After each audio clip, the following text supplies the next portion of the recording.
우리가 하나님의 말씀을 보겠습니다. 하나님의 말씀은 요한복음 8장에 있습니다. 요한복음 8장 1절에서 11절에 있는 말씀 우리가 다 같이 봉독합니다.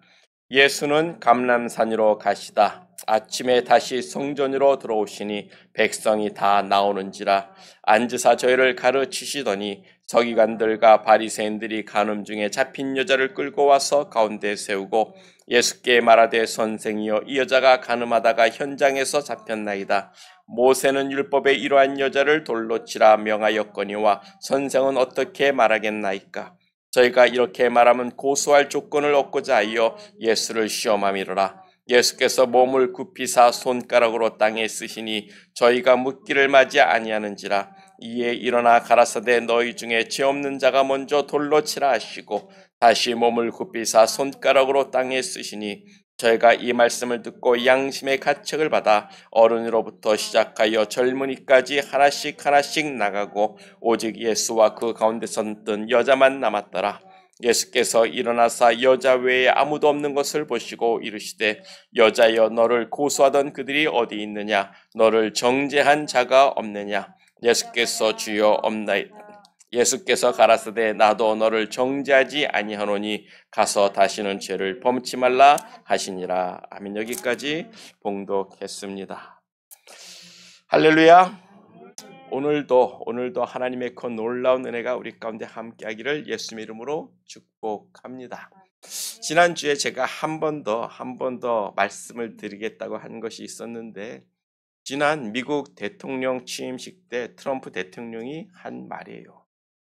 우리의 운명을 우주로 확장해 나가겠다고 하면서 미국에 있는 우주 비행사들이 화성에 성조기를 꽂게 할 것이라고 그 트럼프가 취임식 때 얘기하는 바람에 일론 머스크가 이렇게 엄지척 이렇게 손가락 쳐들었던 거 아마 보신 분들은 기억하실 거예요.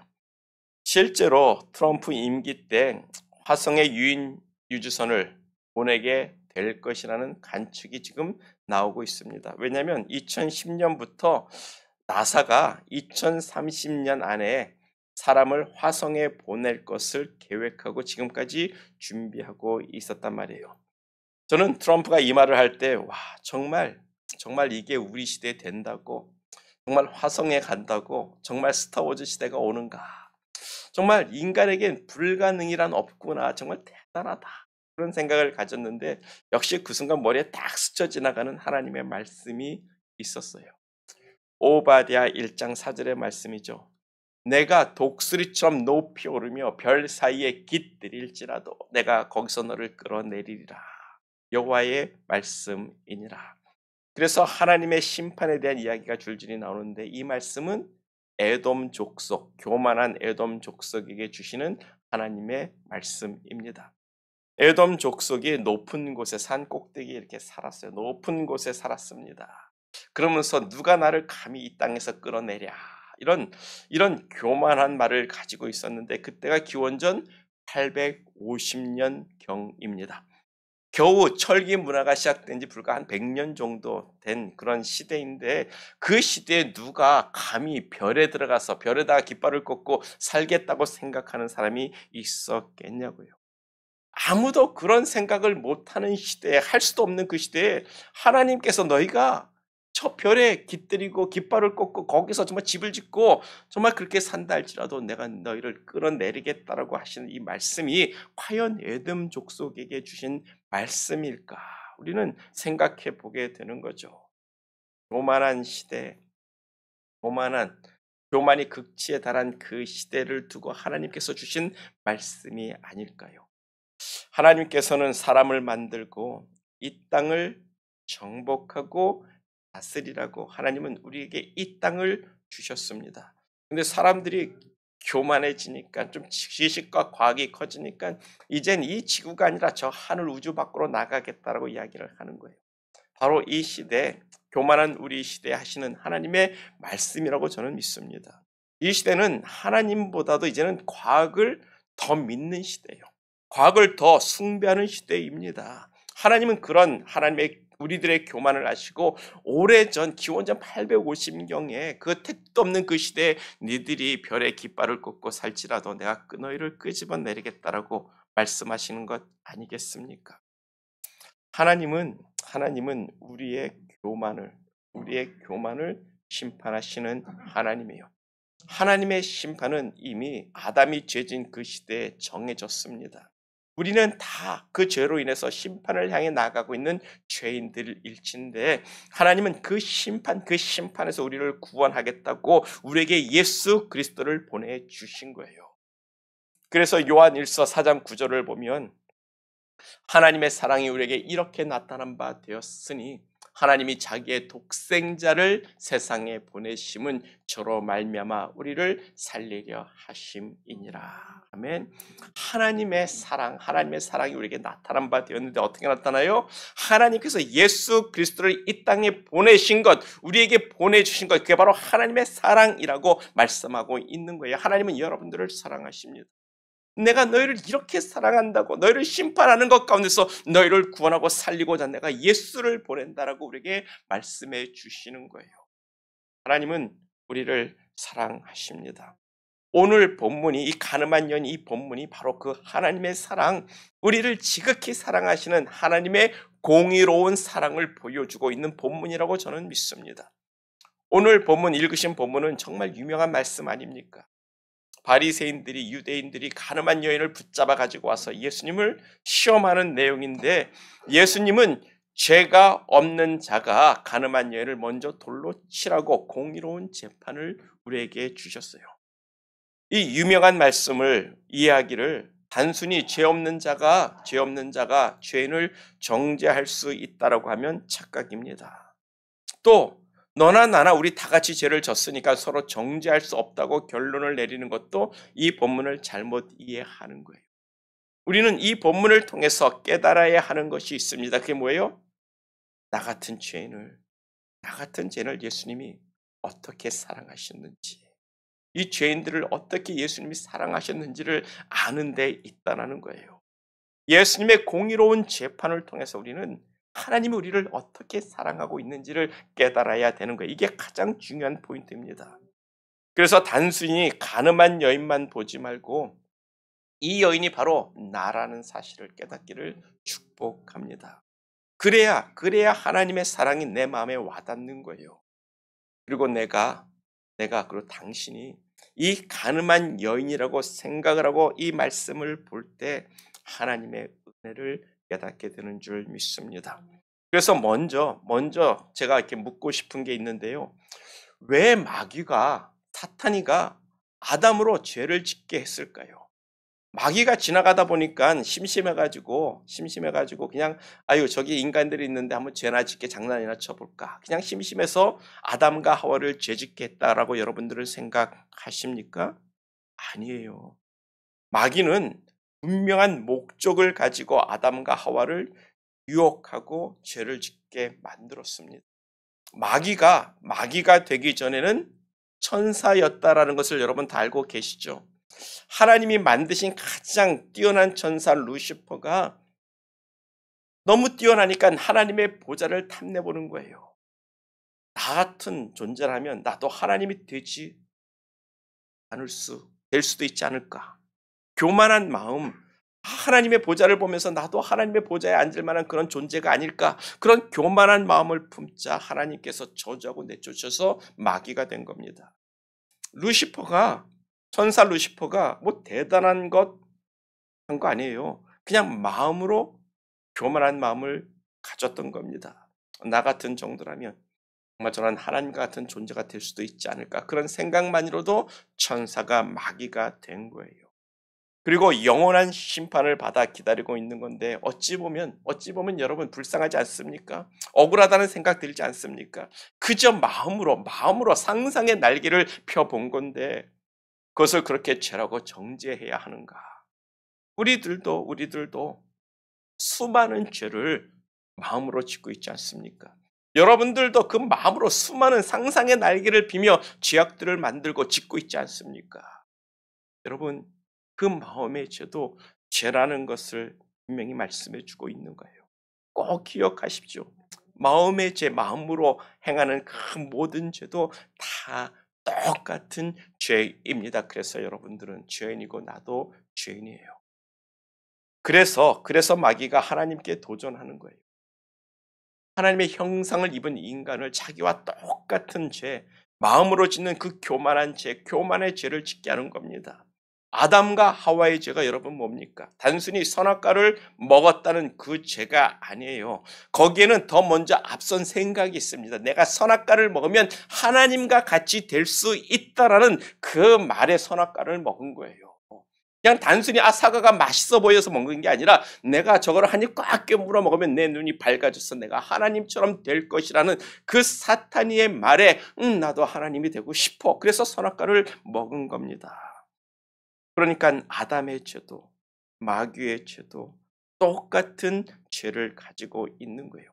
그리고 마귀가 그 아담을 붙들고 여러분들을 붙들고 하나님께 도전하는 겁니다. 어떤 도전입니까? 하나님 어떻게 하시겠습니까? 오늘 보면 바리새인들이 똑같이 가늠한 여인을 갖다 두고 어떻게 하시겠습니까? 라고 말씀하고 있잖아요. 사탄이가 저 인간들도 나와 같은 똑같은 교만한 죄를 졌는데 하나님 저들을 용서하시면 나도 용서해야 합니다. 이게 하나님 공의로운 것 아닙니까? 아니면 저들도 나와 같이 마귀가 되게 하시고 영원한 지옥 형벌을 받게 해야 합니다. 하나님의 그 공의로운 재판과 심판에 마귀가 도전장을 던지는 게 바로 우리를 죄짓게 만든 거예요. 그래서 마귀의 별명이 있습니다. 여러분 마귀의 별명이 뭔 줄 아시죠? 사탄이라고 합니다. 사탄이란 말은요. 고소자라는 뜻이에요. 고소자. 하나님 앞에서 날마다 우리의 죄를 고소하는 거예요. 아담의 죄를 고소하고 여러분들의 죄를 고소하고 김종인 목사의 죄를 하나님 앞에서 날마다 고소하는 겁니다. 저들도 나와 똑같은 죄를 지고 살고 있는데 하나님 어쩌실래요? 그러니까 하나님께서 괘씸한 거죠. 이런 죽일 놈만 하는 거예요. 내가 아담의 죄를 속죄하기 위해서 내가 대신 죽어줄 거다 이놈아. 그리고 하나님이 육신을 입고 와서 우리의 죄를 대신 담당하시고 죽어주신 거예요. 그게 성경의 스토리가 되는 겁니다. 거기서 사탄의 입이 꽉 다물어지는 거예요. 예수님이 십자가에서 승리하셨다는 말이 그 의미가 뭡니까? 이 고소자, 이 사탄의 입을 두 번 다시 열지 못하도록 재봉틀로 드르륵 박아버렸다는 말이에요. 그래서 요한계시록 12장 10절과 11절을 보면 이렇게 말씀합니다. 내가 또 들으니 하늘에 큰 음성이 있어 가로되 이제 우리 하나님의 구원과 능력과 나라와 또 그의 그리스도의 권세가 이루었으니 우리 형제를 참소하던 자 하나님 앞에서 밤낮 우리를 참소하고 헐뜯고 고소하던 그 자가 쫓겨났다라고 말씀하고 있는 겁니다. 예수 그리스도의 십자가가 그 권세를 이루었기 때문에 사탄이가 이제 더 이상 우리를 고소할 건덕지를 찾지 못하고 입이 콱 다물어져 버린 거예요. 하나님은 우리를 그렇게 사랑하십니다. 하나님은 유진경 할아버님, 유영애 성도님, 우리 정수인 사님 여기 계신 모든 분들을 그렇게 사랑하세요. 하나님은 우리의 죄를 속죄하기 위해서 우리를 위해 대신 죽어주시는 사랑의 하나님이란 말입니다. 그런데 고소자, 그 타락한 천사를 위해서는 하나님이 대신 죽어주지 않는 거예요. 그들은 그런 하나님의 사랑에 정말 가까이 갈 수도 없는 겁니다. 그래서 천사들이 이 하나님의 복음을 듣고 천사들이 뭐라고 그래요? 히브리서 보면 흠모한다라고 이야기하는 거예요. 아니 어찌 이런 일이, 아니 어떻게 하나님이 저 죄인들을 위해서 십자가에 달려 죽어줘? 어떻게 하나님이 저 죄인들을 위해서 대신 죽어줄 수 있냐고, 이게 말이 돼? 야, 우리는 그런 사랑 받지도 못하는데 한번 마음으로만 죄를 져도 그냥 사탄이가 되고 마귀가 돼버리는데 어찌 하나님이 저 인간들을 저렇게 사랑하냐고, 그 하나님의 복음을 듣고 천사들도 흠모한다라고 말씀하는 거예요. 우리도 그와 같이 하나님의 사랑을 받았으면 참 좋겠다. 그런 사랑을 여러분들이 받고 있습니다. 그런 사랑을 우리 유진경 할아버님 받고 계시는 거예요. 하나님이 우리를 그렇게 사랑하십니다. 오늘 본문이 바로 그 하늘의 재판을 그대로 축소해서 보여주고 하나님의 공의로운 재판정을 보여주고 있는 거예요. 왜냐하면 바리새인들이 간음한 여인의 죄를 묻고 있는 고소자가 되고 있습니다. 그리고 이 간음한 여인은 바로 아담이고 우리들이에요. 그리고 예수님은 공의로운 우리의 재판장 하나님이 되시는 겁니다. 그래서 첫 번째로 생각해 볼 것이 바리새인들의 도전이에요. 본문 6절을 보면 이 도전의 이유를 분명하게 말씀하고 있습니다. 예수님을 고소할 근거, 예수님을 잡아 죽일 근거를 찾고자 시험하는 건데 예수님의 공의로움, 공의에 대해서 도전을 하는 거예요. 그래서 첫 번째로 바리새인들의 도전을 보면 예수님의 교훈, 예수님의 가르침에 대한 도전을 이야기합니다. 본문 2절을 보면 예수님이 성전에서 많은 사람을 가르치셨다라고 이야기를 하고 있어요. 바리새인들이 이 예수님의 가르침에 대해서 의문을 가졌어요. 지난주 본문에 뭐라고 했습니까? 저희 예수는 글도 배우지 못한 촌놈인데 어찌 가르치냐라고 이야기를 했습니다. 그 말의 뜻은 뭐예요? 저 가르침이 제대로 된 가르침이 됐느냐? 그런 의문의 생각을 갖는 거예요. 그때 예수님의 대답이 내 교훈은 나를 보내신 자의 것이라고 했습니다. 이 교훈, 예수님의 교훈, 이 예수님의 교훈이 정말 하나님의 가르침인지 하나님의 뜻인지를 한번 시험해 보겠다라는 거예요. 그리고 두 번째로 율법의 해석에 대한 도전을 주는 겁니다. 바리새인들은요, 율법 학자들이에요. 율법을 해석하는 사람들입니다. 그들이 예수님께 가늠하다 잡힌 여인을 데리고 와서 율법에 대한 해석을 예수님께 요구하고 있는 거예요. 율법은 가늠한 여인이 현장에서 붙잡힐 경우 돌로 쳐 죽이라고 했습니다. 그때 여자만 죽이는 게 아니라 남자도 같이 끌고 와서 같이 남자도 돌로 쳐 죽여야 되는 거예요. 그리고 그들을 돌로 쳐 죽이는 데 있어서 그 가늠한 현장을 목격한 사람이 제일 먼저 돌로 치고 던져야 되는 겁니다. 이것이 율법이 정한 명령이에요. 이 바리새인들이 이 율법을 다 알고 있으면서도 예수님께 당신은 어찌하겠습니까? 라고 묻고 있는 건데 그 이유는 간단한 거죠. 예수님께서 야, 그 여인을 살려줘라, 불쌍히 여겨라고 하면 하나님의 율법을 거스리는 죄인이 되는 거예요. 그런데 또 예수님이 야, 이 여인을 돌로 쳐 죽이라고 하면 나는 세리의 친구요, 죄인을 부르러 왔다고, 죄인의 친구라고 죄인을 부르러 왔다고 하신 그 예수님의 말씀이 거짓이 되는 겁니다. 공의롭지 못한 거예요. 그리고 세 번째로 세상법에 대한 도전입니다. 그 당시 이스라엘은요, 로마 식민지예요. 이스라엘은 사람을 죽일 만한 재판권이 없었습니다. 그래서 예수님을 십자가에 죽이는 것도 자기들의 법정에서 세운 게 아니라 빌라도의 법정에 세워서 빌라도의 판결을 받아서 로마의 판결을 받아서 십자가에 죽게 만든 겁니다. 근데 만약 예수님께서 이 자리에서 이 가늠한 여인을 돌로 쳐 죽이라고 해서 돌로 쳐 죽이면 예수님 스스로가 로마법을 어기는 죄인이 되는 거예요. 그런 의미에서 예수님은 참으로 딜레마에 빠지셨어요. 이렇게 하든 저렇게 하든 이 세 가지 도전에서 예수님이 빠져나가기가 쉽지가 않았을 것 같아요. 그래서 예수님도 고민을 하는 거예요. 생각할 시간이 필요하셨습니다.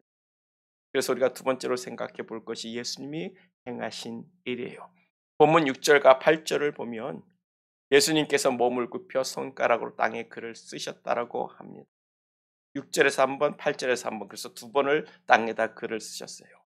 예수님이 땅에 글을 쓰셨다는 것은 예수님도 고민할 시간, 생각할 시간이 필요하셨다는 것을 우리에게 말씀하고 있는 거예요. 그래서 첫 번째로 땅에 글을 쓰신 예수님을 생각해 볼진데 예수님이 뭐라고 썼는지 아무도 모르죠. 다만 예수님이 주신 대답을 통해서 예수님이 하신 대답을 통해서 우리가 뭐라고 썼을지 추측해 볼 수가 있는 거예요. 우리가 추측해 보건대 성경에서 하나님이 쓰신 글이 두 번 나옵니다. 하나님께서 친필로 쓰신 적이 딱 두 번 있어요. 하나는 하나님께서 친히 글자를 새겨준 십계명이 있고요. 또 하나는 다니엘서 6장에 나와 있는 말씀이죠. 메네 데겔 우바르신. 갑자기 손가락이 하나 탁 나타나가지고 칠팔 벽에다가 탁 쓴 거예요. 메네 데겔 우바르신.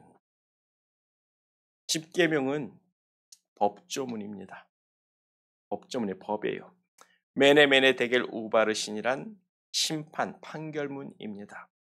하나님께서 벨사살 왕의 시대를 세어보고 무게를 달아보니 부족해서 그 시대를 끝내셨다라는 의미가 메네 데겔 우바르신입니다. 그런 의미에서 예수님이 손가락으로 땅에 쓰신 것도 법조문을 썼을 거라고 한번 생각해 볼 수가 있는 거예요. 어떤 겁니까? 10계명 중에 제7계명이 뭔지 아시죠? 간음하지 말라. 간음한 여인을 딱 데리고 왔을 때 예수님은 이 법조문 7계명을 쓰셨을까요? 골치 아프게 간음하지 말라는 건데 동그라미 막 이렇게 치실 거예요. 여러분들도 고민하면은 책 뭐 글에다 이렇게 쓰잖아요. 문제 딱 써놓고 동그라미 막 치면서 이거 막 쓰고 막 그러지 않습니까? 예수님도 이 간음한 여인 불러오니까 17계명의 계명에 간음하지 말란데 동그라미 막 치셨을 거예요. 그런데 결론은 뭡니까? 결국 법조문대로 판결을 해야 되는 거예요. 그러니까 예수님도 고민하는 끝에 그 간음한 여인을 돌로 쳐라. 돌로 치라고 명령할 수밖에 없는 거예요. 왜요? 그 분명히 법에 간음하지 말라라고 돼 있잖아요. 간음하면 돌로 쳐 죽이라고 돼 있잖아요. 왜냐하면 죄라는 것은 마땅히 벌을 받고 정죄를 받아야 되는 거예요. 그게 하나님의 공의예요. 우리가 죄를 졌기 때문에 우리는 반드시 죽어야 되는 겁니다.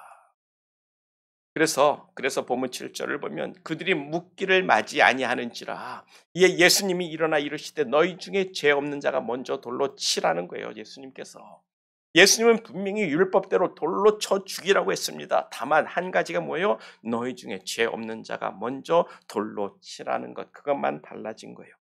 너희 중에 죄 없는 자가 누구냐?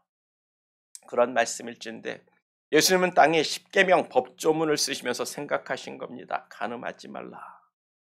그런데 너희 중에 간음하지 아니한 자가 누구냐? 그 이야기를 하시는 거예요. 그런 의미에서 예수님의 교훈, 예수님의 가르침을 우리가 생각해 볼 때 마태복음 5장 17절에 이런 말씀이 있습니다. 내가 율법이나 선지자를 폐하러 온 줄로 생각하지 말라. 그냥 율법 아니야 그거 죄 없어. 그렇게 하시러 오신 분은 아니란 말이에요. 율법을 완전케 하러 오셨다라고 이야기합니다. 예수님은 율법을 폐하러 온 것이 아니에요. 너 죄가 있지만 너 괜찮아. 죄 없어. 죄 없는 걸로 칠게. 이렇게 하러 오신 분이 아니라는 거예요. 도리어 율법을 완전케 하러 오셨다라고 이야기를 합니다. 율법을 완전케 하러 오셨다.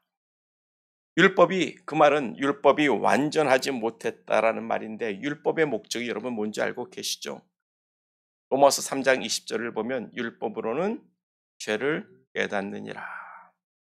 율법은 우리의 죄를 깨닫게 하는 데 있어요. 내가 죄인이라는 것을 깨닫게 하는 것이 율법의 목적이에요. 그래서 율법 613가지로 우리를 꽁꽁 묶어버리는 겁니다. 여자가 맨스한 여자가 앉았던 자리에 너도 앉으면 너도 죄인이라는 거예요. 그런 거 우리가 어떻게 알고 그 자리가 어떻게 알고 그냥 자동으로 죄인 만들어 버리는 거예요. 다 죄인 만들어 버리는 거예요. 그래서 하나님 앞에 나는 죄인입니다라고 고백하면서 그냥 하나님 앞에 제사를 드리고 번제를 드려서 제사 받게 하는 게 율법이란 말입니다. 그런데 우리가 우리의 죄를 깨닫게 하는 부분에 있어서 율법이 완전하지 못했단 말이 되는 거예요. 그게 뭡니까? 율법은 우리의 마음의 죄까지를 지적해내지 못했어요. 율법은 우리의 행한 거 뭐뭐 해라, 뭐뭐 해라, 뭐뭐 해라지 우리의 마음의 죄가 그 죄라는 것을 가르쳐 주지 못했습니다. 그래서 예수님께서 이 땅에 오셔서 그 율법으로 내가 죄인이라는 것을 깨닫게 완전하게 만드셨다라는 거예요. 그것이 마태복음 5장 27절입니다. 마태복음 5장 27절을 보면 간음하지 말라 하는 것을 너희가 들었으나 나는 너에게 이르노니 여인을 보고 음욕을 품는 자마다 이미 간음하였느니라. 율법의 완성은요. 그 마음의 죄도 똑같은 죄라는 거예요. 이 사탄이가 그 마음에 교만을 품어서 그가 정말 마귀가 되고 사탄이가 된 것처럼 마음으로 품은 죄도 죄라는 거예요. 여기서 우리는요 낮아빠져야 되는 거예요. 우리들 가운데 죄 없는 사람은 아무도 없단 말입니다. 나는 죄가 없습니다라고 말할 사람 여기 한 명도 없는 줄 믿습니다. 우리는 다 죄인이에요. 루시퍼가 마음으로 죄를 진 것 때문에 마귀가 된 것처럼 우리들도 마음으로 수없이 간음하고 살인하는 죄인이란 말이에요. 그러므로 예수님은 이 간음한 여인을 붙잡아온 그 바리새인들에게도 니들도 간음한 죄인들 아니냐고 말씀하시는 겁니다. 그런 의미에서 예수님이 땅에 쓰신 그 길기가 무엇일까 우리가 생각해 볼진데 법조문 간음한 여인을 앞에다 놓고 간음하지 말라.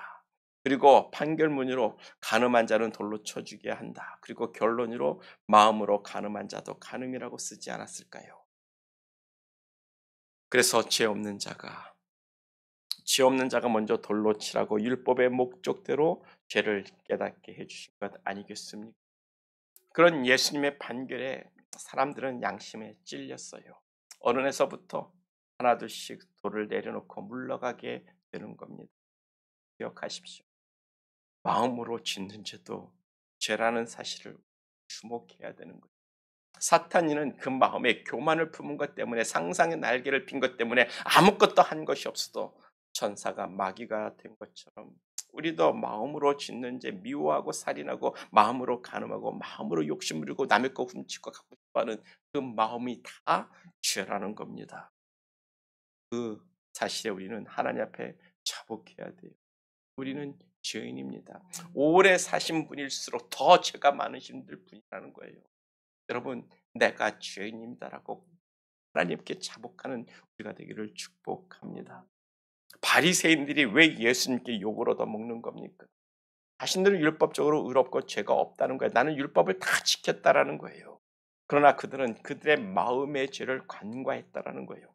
그래서 예수님께서 그 마음이 회칠한 무덤이라고 이야기를 하시고 정말 그들을 외식한다라고 이야기를 하는 겁니다.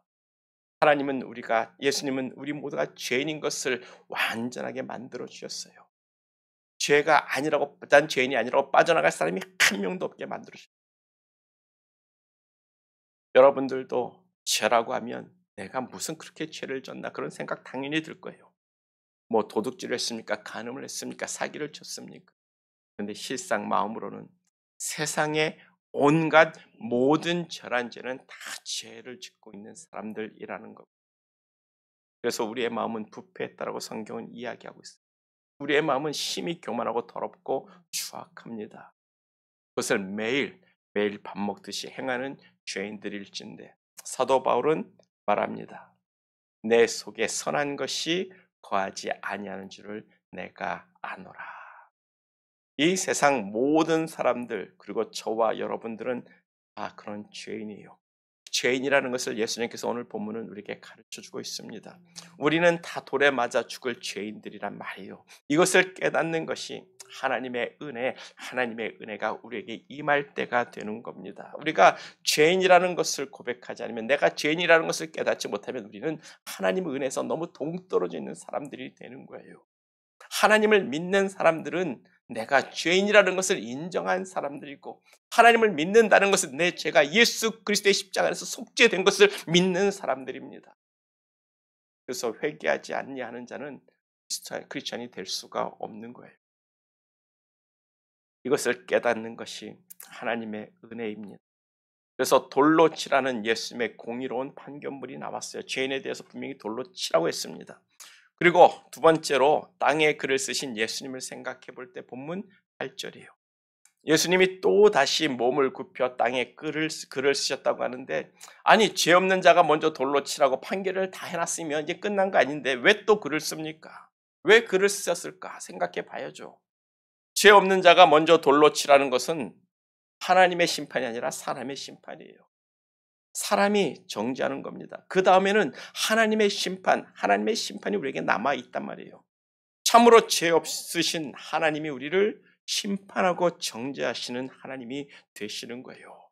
우리에게는 세상에서 받을 심판 말고도 하나님의 심판이 남아 있습니다.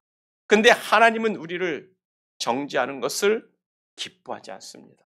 하나님은 우리의 죄를 사하기를 원하시고 우리의 죄를 도말하시고 우리를 깨끗하게 하기를 원하시는 하나님이란 말이에요. 그래서 예수님이 두 번째 글을 쓰신 것, 그 글은 아마 우리를 죽도록 사랑하시는 하나님, 우리의 죄를 사하시는 그 하나님의 마음을 쓰지 않았을까. 이사야서 43장 25절을 보면 이런 말씀이 있습니다. 나는 나를 위하여, 즉 하나님 자기 자신을 위하여 너의 죄 우리의 죄를 도말하는 자니 너의 죄를 기억하지 않으리라. 이 말씀이 우리를 죽도록 사랑하시는 하나님의 마음을 보여주고 있는 귀한 말씀이라고 믿습니다. 다음 주 암송 구절이 될 텐데, 하나님은요 우리를 위해서 여러분들을 사랑해서 여러분들의 죄를 사하여 주시는 하나님이 아니에요. 오늘 본문에 보니까 하나님은 자기 자신을 위해서 우리의 죄를 용서해 주시고 사해 주시고 죄를 도말하시는 하나님이라고 말씀하고 있습니다. 여러분, 이 말씀을 아주 깊이 묵상해야 되는 거예요. 그러면 하나님의 사랑이 정말 크게 보입니다. 하나님은요, 우리를 사랑하십니다. 그 사랑은 자기 자식을 향한 사랑이에요. 하나님은 우리 아버지고 우리는 하나님의 자녀들이에요. 근데 자녀들이 죄를 졌다고 아비가 정죄하고 심판하고 지옥불에 던지면 아버지의 마음이 편할까요? 하나님의 마음이 편할까요? 우리가 죄를 졌다고 정말 지옥불에 형벌에 던져버리면 하나님은 평생 그 마음을 아파야 되는 거예요. 내 새끼 구원하지 못한 것에 평생 후회해야 되는 겁니다. 내가 저놈을 위해서 살렸어야 되는데, 내가 어떻게 해서 구원했어야 되는데, 그런 마음으로 하나님이 너무너무 고통하고 후회하고 자신을 원망하고 자신을 정말 막 괴로워할까 봐, 야, 일단 내가 죽는 게 낫지, 저들을 살고 내가 죽는 게 낫지, 야, 나를 위해서 저들을 살려야겠다라고 지금 말씀하고 있는 거예요. 그런 결단의 마음을 이사야 43장에서 우리에게 말씀해 주고 있는 겁니다. 여러분들 같으면 여러분들이 마약한 자식이 있어서 감옥에 갔는데, 아이, 자식 정말 꼴 좋다, 너 죄 졌으니까 감옥에서 살아라 이놈아, 그리고 마음 편히 살 부모가 있겠냐고요. 자식이 죄를 졌어도 능력 있으면 끄집어내고 싶은 게 부모의 마음일진데, 그걸 꺼내지 못하면 평생 내가 뜨뜻한 물 먹고 뜨뜻한 방에 누워 있어도 그 감옥에 있는 자식 때문에 마음이 아파하고 괴로울 게 부모의 마음 아니냐고요. 그것이 아비된 마음일진데 하나님이 지금 그 마음을 말씀하고 있는, 나는 나를 위해서 너의 죄를 도말하는 자, 내가 너희를 그렇게 사랑하는데 내가 너희들을 죄를 사하지 않으면 내가 죽을 것 같다. 내가 너무 괴로워서 평생 영원히 내가 영원히 살 건데 영원히 고통받으면서 살 것 같아. 그래서 나는 나를 위해서 용서해 줄 거야. 그게 하나님이 우리를 얼마나 사랑하시는 말씀인지를 깨달아야 되는 거예요. 그래서 하나님이 친히 육신을 입고 이 땅에 오셔서 우리의 죄, 여러분들의 죄를 사하여 주신 겁니다. 십자가를 지시고. 그러므로 예수님이 두 번째 쓰신 글은 아버지의 마음, 죄인들을 사랑하시는 하나님의 마음, 우리의 죄를 용서하시는 하나님의 마음을 썼을 거란 생각을 가져보게 되는 거예요. 왜요? 본문 10절이 그것을 말하고 있지 않습니까? 예수께서 일어나사 여자 외에 아무도 없는 것을 보시고 이르시되, 여자여, 너를 고발하던 그들이 어디 있느냐? 너를 정죄하던 자가 어디 있느냐? 그리고 예수님이 하시는 말씀입니다. 나도 너를 정죄하지 아니오니 가서 다시는 죄를 범하지 말라. 아멘. 예수님도, 하나님도 우리의 죄를 정죄하지 않습니다. 그래서 예수 그리스도가 이 땅에 오셨고 예수 그리스도 안에 있는 자는 결코 정죄함이 없다라고 하나님이 선포하시지 않습니까? 이게 우리 아버지의 마음, 하나님의 마음이에요. 이것을 이루기 위해서 하나님이 대신 십자가 지셨고 이 사랑을 보여주기 위해서 하나님께서 예수를 이 땅에 보내주셨다고 말씀하고 있습니다. 이것이 바로 하나님의 공의로운 재판이요 하나님의 사랑일진데, 그 하나님의 사랑을 하는 저와 우리 모두가 되기를 간절히 축복합니다. 하나님은 죄를 미워하십니다. 그래서 율법을 정하시고 정죄하시고 죄의 삭은 사망이라고 우리에게 선포하시고 죽으라고 하셨어요. 그리고는 실상은 하나님이 대신 우리를 위해서 죽어 주셨습니다. 그것이 하나님의 공의로운 재판, 하나님의 공의로운 사랑일진데, 그 하나님의 사랑에 사탄이는 할 말을 잃었어요. 천사들이 그 사랑을 인하여 흠모한다고 이야기를 합니다. 이 하나님의 참 사랑을 아는 자들이 하나님을 사랑하는 자들이 되는 거예요. 이 하나님의 사랑을 마음에 품은 자가 서로 사랑하게 되는 겁니다. 이 하나님의 사랑을 아는 사람들이 하나님을 경외하고 하나님께 순종하는 삶을 사는 거예요.